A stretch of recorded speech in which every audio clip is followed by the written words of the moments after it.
내 너를 위하여.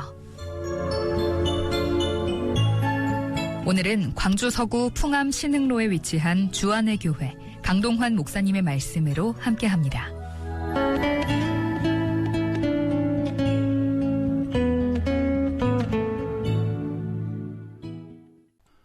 방송가족 여러분 반갑습니다.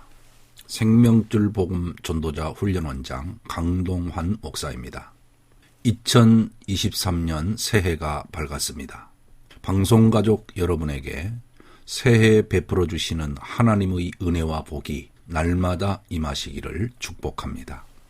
교수신문은 전국대학 교수 935명을 대상으로 설문조사를 진행한 결과 2022년도의 사자성어로 과의불개가 올해의 1위로 뽑혔다고 보도했습니다.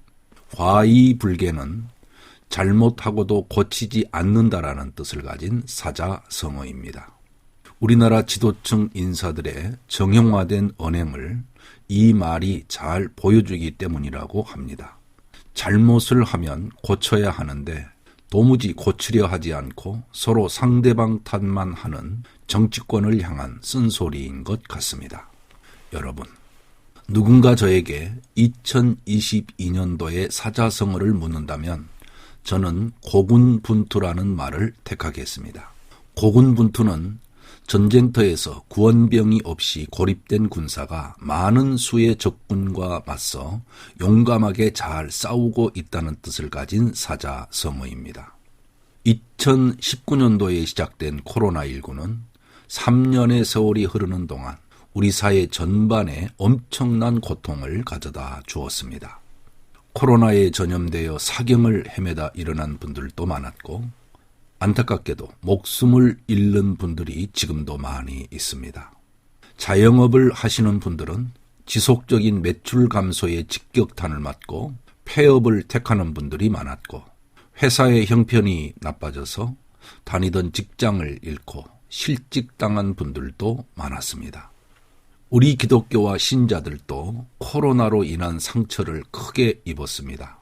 대면 예배를 드리고 싶어도 교회에 나갈 수 없는 상황이 상당 기간 계속되었기 때문에 성도 간의 교제도 가깝게 나눌 수가 없었습니다. 교회들 중에는 미자립 상태로 힘들어하던 개척교회들이 가장 큰 타격을 받고 문을 닫을 수밖에 없는 교회도 많이 생겨났습니다. 지금은 엔데믹 상황에서 끝이 보이지 않던 터널의 출구가 보이는 때를 맞고 있긴 합니다. 그러나 지금도 마음을 놓을 수 없고 우리의 얼굴을 가리고 있는 마스크를 언제 벗게 될지 답답한 때를 살고 있습니다.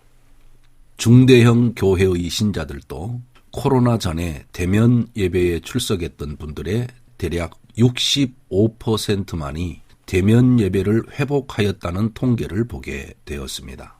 나머지 35%는 교회로 돌아오지 않는 디지털 유목민이 되어 인터넷을 떠돌며 방황하는 온라인 신자들이 되고 속칭 교회를 출석하지 않는 가난한 교인들이 되어버렸습니다. 이런 상황 속에서 어떻게 하면 생명력이 넘치는 교회로 다시 일으킬까를 고민하며 기도하는 목회자들도 악전고투의 시련 가운데 있고 이때를 인내하면서 전쟁과 같은 상황 속에서 고군분투하는 신자들도 하루하루 고난 가운데에 살고 있습니다. 여러분, 요한복음 21장은 부활하신 예수님께서 갈릴리 호수에서 그물을 내려 고기를 잡는 제자들을 찾아가시는 이야기를 기록하고 있습니다. 시몬 베드로를 비롯한 7 제자들은 갈릴리 호수에서 밤새 그물을 내려 고기를 잡으려 애를 썼습니다. 그러나 건져 올리는 그물마다 빈 그물이었고 날이 새어갈 때에는 지치고 힘들어 낙심하게 되었습니다. 그때 부활하신 주님이 호숫가에 나타나 이렇게 묻습니다. 얘들아, 너희에게 고기가 있느냐? 없나이다. 그물을 배 오른편에 던지라. 그리하면 잡으리라.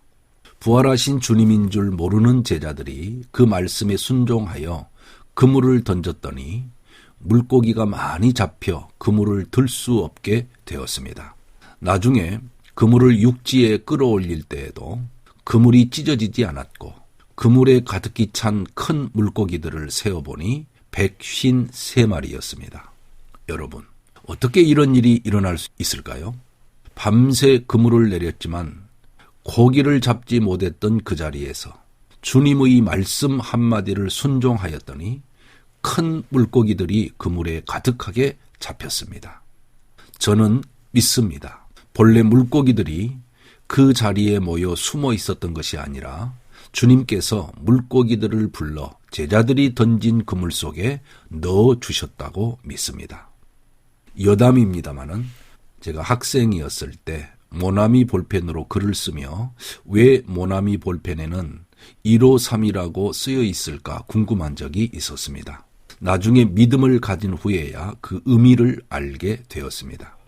시몬 베드로가 주님의 말씀에 순종하여 153마리의 고기를 잡았으나 그물이 찢어지지 않은 것처럼 하나님의 뜻에 따르면 큰 성과를 낼 수 있다는 아이디어를 모나미 회사가 내었다고 합니다.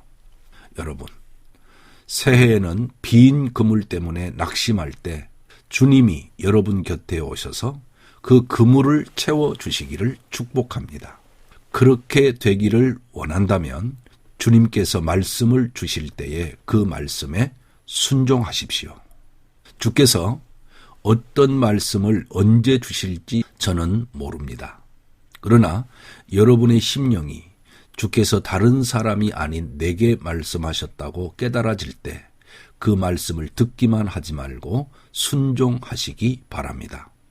사렙다 과부도 엘리야를 통해 주신 하나님의 말씀을 말씀하신 대로 순종하였더니 하나님께서 3년 6개월의 가뭄이 끝나는 날까지 밀가루가 떨어지지 않도록 채워 주셨습니다.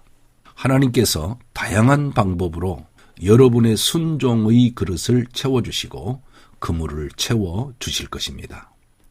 우리 주님은 제자들이 무트로 올라왔을 때 빈손으로 제자들을 기다리지 않으셨습니다.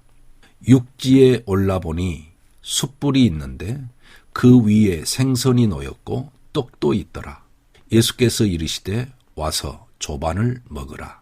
예수께서 가셔서 떡을 가져다가 그들에게 주시고 생선도 그와 같이 하시니라.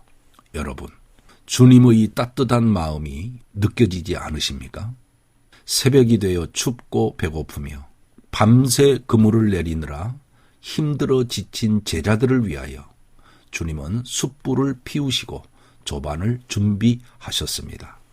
주님은 우리를 사랑하십니다.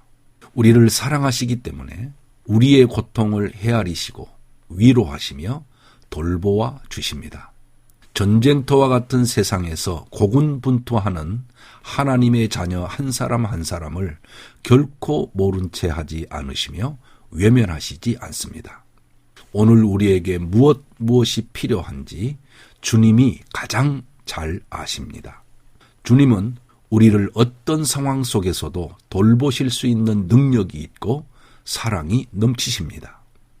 새해가 밝았지만 우리는 각자의 삶의 자리에서 힘든 때를 지나고 있습니다. 하루 종일 애를 쓰며 그물을 던졌지만 빈 그물만 올라올 때도 있을 것입니다. 그러다가 지치고 낙심하여 그만 주저앉고 싶을 때도 있을 것입니다. 그때 주님을 생각하십시오. 지금도 살아계셔서 자기 백성을 사랑하시며 돌보시는 주님을 의지하십시오. 주께서 물고기들을 불러 빈 그물에 넣어 주실 것입니다.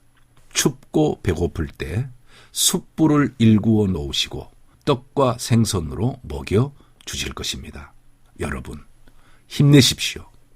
주님이 여러분 곁에 계십니다. 아멘.